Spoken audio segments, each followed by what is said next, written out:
আমরা ক্লিন ইমেজের কথা বলছি, এই বিষয়ে যদি আপনি কিছু বলতে চান, জামাত ইসলামীকে আপনার ক্লিন ইমেজ মনে হয় কিনা আপনি বলতে পারেন। কিন্তু পাশাপাশি একটা প্রশ্ন রাখতে চাই, আজকে সামাজিক যোগাযোগ মাধ্যমে একটি বিষয় খুব ভাইরাল হয়ে গেছে যে জামাতপন্থী একজন আইনজীবী যিনি আসলে জামাতের পক্ষে ভোট চাইছেন এবং বিভিন্ন জায়গায় তিনি প্রচারও করছেন। একটি সময় তিনি বলেছিলেন যে কবরে গিয়ে আপনি যদি বলেন আপনি কি করেছেন তখন বলতে পারবেন দাঁড়িপাল্লায় ভোট দিয়েছেন সেই বিষয়টি। আজকে দেখলাম যে তিনি একজন হকারকে 1000 টাকা দিয়েছেন ভোটের জন্য, এটা বোঝা যাচ্ছে।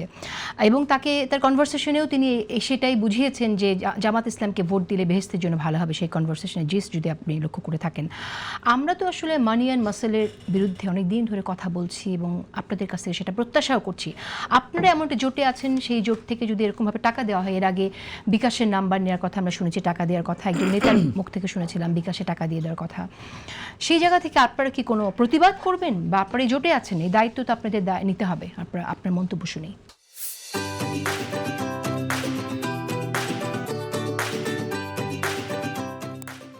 আগে ওই যে আলাপটা চলছিল আর কি, ওখানে একটু রেসপন্স করি, তারপর প্রশ্নটা আসছে। সেটা হলো যে এই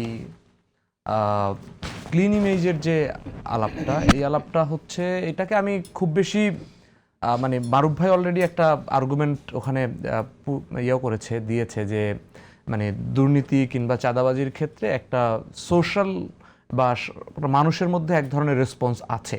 হ্যাঁ, সেই রেসপন্সটারই হয়তো একটা প্রতিফলন রয়টার্সের রিপোর্টে হয়েছে। এবং আমরা দেখেছি যে আমরা তো রয়টার্সের একটা রিপোর্টেই জামাতের কিংবা জামাত জোটের ক্লিন ইমেজের কথা আলাপে আসলেন বা আনা হলো। আমরা তো দেখেছি যে বাংলাদেশের মূলধারার যে গণমাধ্যমগুলো আমরা দেখি, এই মূলধারার গণমাধ্যমের জায়গা থেকে, যেমন প্রথম আলোতে আমরা দেখেছি কাভার পেজে বাংলাদেশ কার হাতে নিরাপদ, তারপরে হচ্ছে বিএনপির হাতে নিরাপদ, এই ধরনের রিপোর্টিং এবং হচ্ছে এই ধরনের কাভার পেজ তৈরি করা হয়েছে। বিভিন্ন মিডিয়া টিভিগুলোতে হচ্ছে একবার বিএনপির যে তৈরি করা অ্যাড, নির্বাচনী অ্যাড, ভোট দিবেন কিসে ধানের শীষে, এই ধরনের অ্যাড পর্যন্ত চলেছে। তো এই গণমাধ্যমের এই ভূমিকাগুলো তো একেবারেই মানে নিয়ে বিভিন্ন সময় প্রশ্ন আছে। দ্বিতীয় জায়গা হচ্ছে রয়টার্স সেই একই কাজ করলো বলে আপনি মনে করছেন? হ্যাঁ, সেই জায়গা থেকে যদি মানে তারপর তো রয়টার্সেরটা অন্তত তারা দুইটা ন্যারেটিভ দেওয়ার চেষ্টা করছে আর কি, যে সেখানে জামাতের বিষয়ে মানুষ কি ভাবছে, কিন্তু একবার সরাসরি দাঁড়িপাল্লার পক্ষে যদি ভোট চাই, তারা স্পষ্ট বলে দিয়েছে যে অ্যানালিস্টরা মনে করছে যে বিশ্লেষকদের মতে এটা জামাতের ইতিবাচক দিতে পরিচ্ছন্ন। তারা অন্তত মানে একটা পলিটিক্যাল কারেক্টনেস দেখাইছে যে সে হয়তো, আমি আপনার সাথে এগ্রি, সে হয়তো এখানে একটা ন্যারেটিভ দেওয়ার চেষ্টা করছে যে জামাতের একটা ক্লিন ইমেজ আছে, এটা দেওয়ার চেষ্টা করছে। কিন্তু সেটা সে ঘুরায় বলছে যে এই জন্য বিশ্লেষকরা মনে করছে, কিন্তু সে সরাসরি মানে টিভি চ্যানেলগুলোর মতো বলে না যে অন্য পত্রিকার রেফারেন্স দিয়ে আসেন, সেখানেও আসলে কোনো না কোনো বরাদ দিয়েই বলা হয়েছে ধানের শেষে ভোট দেন। হ্যাঁ, মানে অ্যাডগুলো চলে না আর কি, অ্যাডগুলো দেয় না সরাসরি। দ্বিতীয়ত হচ্ছে যে জায়গাটা, সেটা হচ্ছে যে মারুফ ভাই বললেন যে বিএনপি অনেক বড় দল, ভারতের তাদেরকে দিয়ে স্বার্থ উদ্ধার করা বা কন্ট্রোল করাটা কঠিন হবে।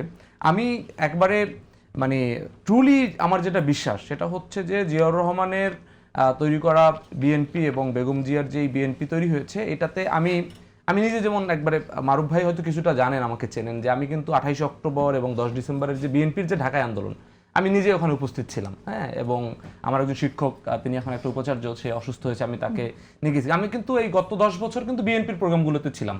এবং কিন্তু আমি যে বিএনপিকে যেভাবে দেখছি, যে বিএনপির তৃণমূল থেকে শুরু করে বিএনপির মধ্যে দুইটা জায়গায় মোটা তাকে বড় ধরনের মানুষের বিএনপির সমর্থক। একটা হচ্ছে ইন্ডিয়ার আধিপত্যের বিরুদ্ধে যে মানুষগুলো, তারা বিএনপিকে ভালোবাসে। আর একটা হচ্ছে বাংলাদেশের ইসলামোফোবিক যেই ন্যারেটিভগুলো দিয়ে যাদেরকে চাপায় রাখতে চায়, সেই ইসলামোফোবিয়ার বিরুদ্ধে যেই মানুষগুলো একটু কিছুটা সেন্টার রাইট জায়গাগুলো, সেগুলো, সেটা হাসিনার বিভিন্ন ধরনের তারা কিছুটা প্রগতিশীলতাকে কিনে নেওয়ার কারণে হলেও কিছুটা সেন্টার রাইট মানুষের বিএনপি করে। কিন্তু আমরা দেখেছি গণঅভ্যুত্থানের পরে এই যে বিএনপি, সেই বিএনপির মধ্যে এটা আমরা খুব হতাশাজনকভাবে এটার একটা বৈপরীত্য লক্ষ্য করছি। আমি বলছি সেটা লক্ষ্য করছি যে দেখা যাচ্ছে যে তারেক রহমান আসলেন, তিনিও কিন্তু এই বিএনপির সাথে যে বাংলাদেশের সাথে যে চুক্তিগুলো, ভারতের বাংলাদেশ বিরোধী যে চুক্তিগুলো, কিংবা ইন্ডিয়া যে আমাদের এই 1400 খুনিকে ওখানে আওয়ামী লীগের শত শত নেতাকর্মীকে আশ্রয় দিলেন, সেই বিষয়ে কোনো বক্তব্য না দেয়া। জামাত দিয়েছে, আমি বলছি যেমন গোলাম পরোয়ার, যিনি জামাতের সেক্রেটারি, তিনি শহীদ মিনারে দাঁড়িয়ে হচ্ছে, আমি ওইটা একটু আগে সার্চ দিয়ে দেখলাম, ভাই যখন কথা বলছিলেন, শহীদ মিনারে দাঁড়িয়ে তিনি ভারতীয় চুক্তির বিরুদ্ধে বলেছেন এবং হাসিনাকে যে রেখেছেন সেইটা ফেরত দিতে হবে এবং এটা যে একটা মানে আন্তর্জাতিক আইন লঙ্ঘন হয় এ ধরনের কথা বলেছেন। তো আমরা এটা দেখেছি যে আমি মূল আর্গুমেন্টে যেখানে যাচ্ছি সেটা হচ্ছে যে বিএনপি বড় দল বলেই তাকে দিয়ে স্বার্থসিদ্ধি করা যাবে বিষয়টা করা যাবে না, বিষয়টা এরকম না। একটা বড় দল নিজেই যদি চায় যদি যে আপনি গোলাম পরোয়ারের মন্তব্যকে সামনে নিয়ে আসতে চান তাহলে আমার মনে হয় বিএনপির অন্যান্য নেতাদের শেষ মন্তব্য করছি আছে। আলাপটা, সেটা হচ্ছে যে বড় দলের আর্গুমেন্টটা একটা বড় দলকে কন্ট্রোল করা যায় না, কিন্তু একটা বড় দল নিজে যদি চায় যে কোনো একটা ক্ষমতার জন্য কোনো একটা দেশকে সার্ভ করার জন্য তাহলে কিন্তু আবার কন্ট্রোল করা সহজ হয়। কারণ আওয়ামী লীগও কিন্তু ছোট দল ছিল না বাংলাদেশে। আমরা তো এই 5 আগস্টের 4 আগস্ট পর্যন্ত আমরা শুনেছি যে দক্ষিণ এশিয়ার সর্ববৃহৎ ছাত্র সংগঠন হচ্ছে ছাত্রলীগ। হ্যাঁ, তো এরা কিন্তু সংখ্যায় বা হচ্ছে নাম্বারের স্কেলে ছোট দল না, তো তাদেরকে দিয়েও কিন্তু ইন্ডিয়া পারপাস সার্ভ করতে পারছে। হ্যাঁ, তো সেইটা আমার কাছে খুব বেশি মানে বড় দল বলে যে পারবে না এটা আমার আর্গুমেন্ট মনে হয় না। আমার কাছে মনে হচ্ছে ভারতের বিষয়ে একটা জটিলতা তৈরি হয়, সেটা হচ্ছে যে ভারত বিরুদ্ধে যখন আমরা কথা বলি এটাকে একটা হোলিস্টিক ভারতের বিরুদ্ধে একটা অবস্থান তৈরি হয়, কিন্তু ভারতের বিরুদ্ধে আমাদের যে আলাপ, আমরা কিন্তু আমাদের ইশতেহারে একবারে চুক্তিগুলো নিয়ে এবং হচ্ছে আমাদের বাংলাদেশের পজিশনগুলো নিয়ে আমরা পরিষ্কারভাবে বলেছি